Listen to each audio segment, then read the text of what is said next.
bloque de información en TVCO Noticias y vamos a hablar de una conferencia de prensa que se dio esta tarde, alrededor de las 6 de la tarde. El ingeniero Carlos Berna, electo gobernador de la provincia de La Pampa, tuvo un contacto con los medios y dio a conocer algo que era un misterio, pero también un secreto a voces, porque se dieron muchos nombres durante toda esta semana, sobre todo, de quienes van a acompañar a Berna en el gabinete. Si te parece, vamos a compartir lo que decía el ingeniero Carlos Berna en esta conferencia de prensa y cómo va a quedar conformado su gabinete. El ministro de Gobierno y Justicia es el doctor Daniel Pablo Benzuzan. El ministro de Seguridad es el doctor Juan Carlos Tierno.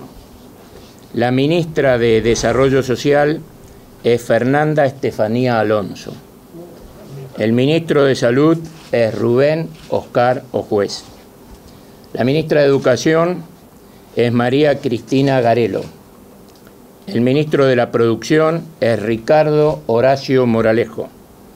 El ministro de Desarrollo Territorial es Carlos Martín Bortiri.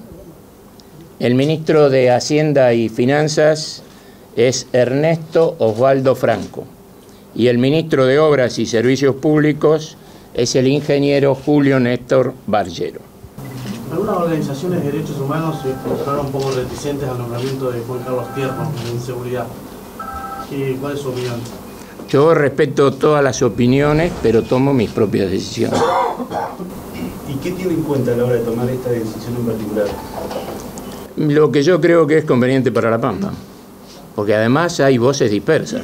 Hay voces que critican, que son muy respetables, pero también son muy respetables un montón de voces que apoyan.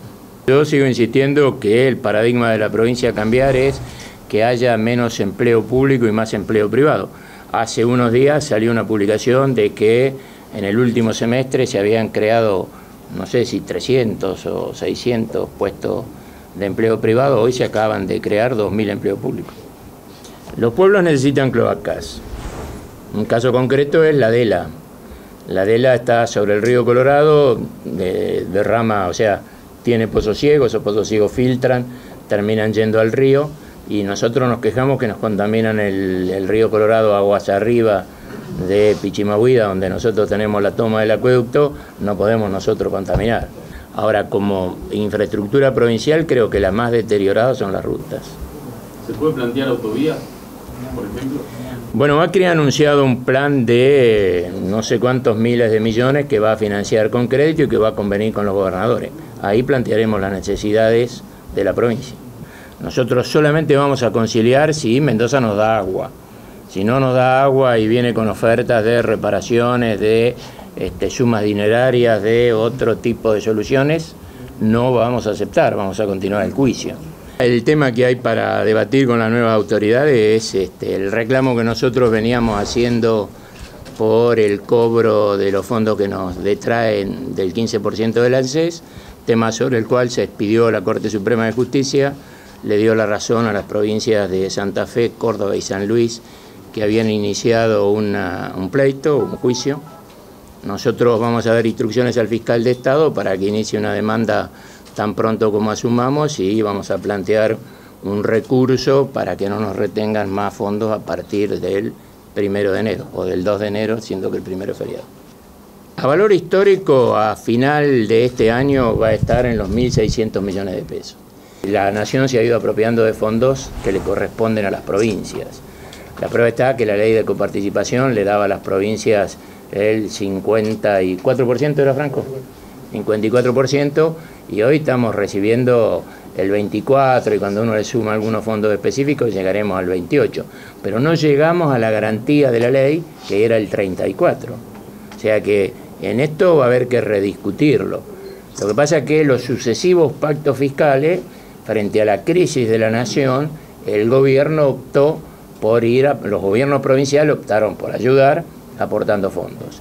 Durante estos 12 años no ha habido prácticamente reunión de gobernadores. Yo fui gobernador y era imposible plantear reuniones con los colegas. O sea, ninguno se quería reunir. Ahora veo que hay avidez por parte de los colegas gobernadores de juntarse a discutir por los temas comunes como es de los aportes. Vamos a cambiar ahora totalmente de tema porque un violento asalto se produjo ayer en horas de la noche mientras llovía fuertemente en nuestra ciudad. El hecho ocurrió en una casa del barrio Oeste y por la rápida acción policial se pudo detener a una persona y realizar diferentes allanamientos. Pero de este caso vamos a escuchar al comisario Ricardo Padilla. Anoche, a hora 23 aproximadamente, tuvimos un hecho delictivo en calle 32 y 25, donde llegamos por una presencia que brindó el SECON. Llegamos al domicilio donde habían 3 personas mayores de edad, 3 familiares, donde habían sido atacados, ¿no?, por unos individuos, particularmente le habían tirado en su rostro, arrojado un gas pimienta, por lo que ellos denunciaron, como así también lo agredieron y lo apuntaron con un arma de puño, bueno, y le pudieron secuestrar un dinero, como así elementos electrónicos, unos teléfonos, ¿no? ¿Se habría llevado alrededor de 20.000 pesos, es lo que se dijeron algunos de los damnificados? Sí, no te lo puedo confirmar, una suma importante de dinero que tenían hecho en la casa, ¿no? Una persona de ahí tiene un comercio lindante, una tienda, así que tiene efectivo, ¿no?, de la tienda. Bueno, el accionar rápido de la policía se procedió a la demora, a la brevedad de una persona que estaba en cercanía, ¿no?, que ahora en este momento que está detenida, se efectuó un allanamiento donde con resultado positivo, donde se produjo el secuestro del arma utilizada, ¿no?, para el hecho delictivo, ¿no?, como así otros elementos probatorios que se efectuó anoche con la orden de la doctora Campo, que estuvo en el hecho, como así en la comisaría, trabajando con nosotros y efectuando allanamientos y procedimientos legales. Si una persona está detenida, otra está demorada en la causa y hubieron 3 demoras más que, bueno, de personal femenino que están en comisaría tercera, todas ligadas en este hecho delictivo. La clemencia del tiempo también favorece para estos hechos delictivos, ¿no?, que estaba lloviendo, ¿no?, poca gente en la calle, y bueno, estos hechos delictivos, estas personas procuran, ¿no?, efectuarlo en hora de la noche y en el clima reinante, ¿no? En la inauguración de los nuevos edificios de la Policía de la provincia aquí en General Pico estuvo el ministro de Gobierno, Justicia y Seguridad, Marcos Paz, que hace 2 meses que asumió en esa cartera. Con él tuvimos la posibilidad de dialogar y se refirió a estas nuevas obras y también a lo que es la prevención en la ciudad de General Pico y un tema que es muy sensible para la ciudad, que es la falta de personal en las calles. La idea de estas obras no es solo la obra en sí misma, sino tener una policía mucho más eficiente, que trabaje en mejores condiciones, y en este concepto que yo recién les decía, es una policía muy cerca de la gente, cuidando a la gente, cuidando a nuestras mujeres, cuidando al resto de los ciudadanos, y muy defensora de los derechos humanos, muy defensora de los derechos de las personas, y buscando justamente contrarrestar la inseguridad con mucha inteligencia. Mira, las cuestiones de personal no son cuestiones que nosotros las podamos dirimir, porque el personal policial no es fácil, es decir, en toda la provincia nosotros tenemos necesidades de mucho más personal, y esto tiene que ver porque formar un policía en la línea que nosotros pretendemos no es una cuestión de 5 minutos ni se resuelve en poco tiempo, sino que requiere. Nosotros estamos trabajando en esta línea de formar nuestros policías para tener los recursos humanos, que obviamente es la parte central,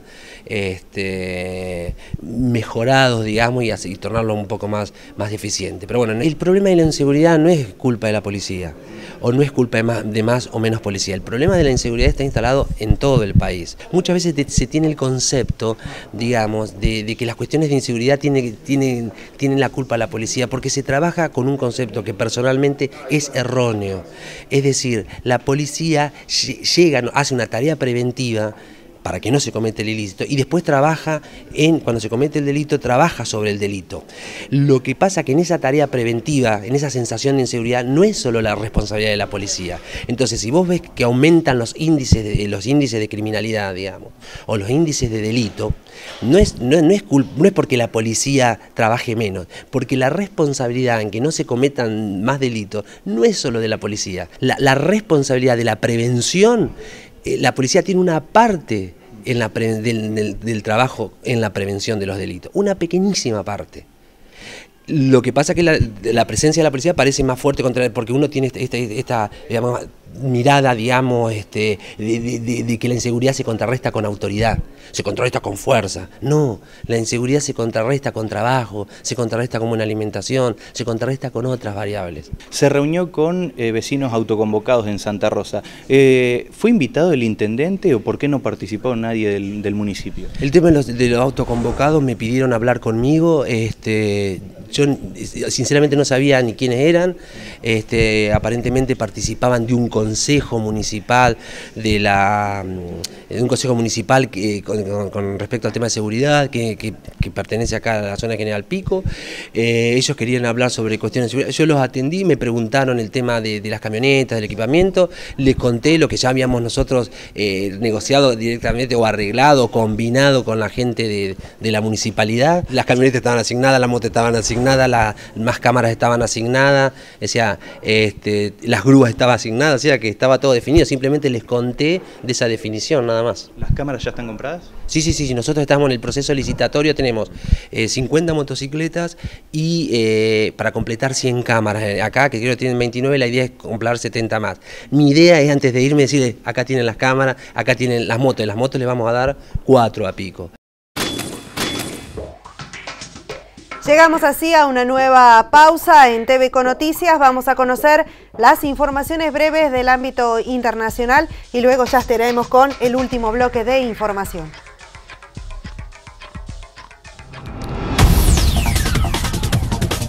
Paquetes neutros de cigarrillos. La Asamblea Nacional Francesa ha aprobado la adopción del paquete de tabaco neutro en 2016. La medida prevé que todas las cajitas tengan la misma forma, sin logos, aunque la marca seguirá apareciendo en letras pequeñas y todas con la misma tipografía. También se incluirán imágenes gráficas. Tanto las asociaciones de estancos como la industria tabacalera se oponen a la medida.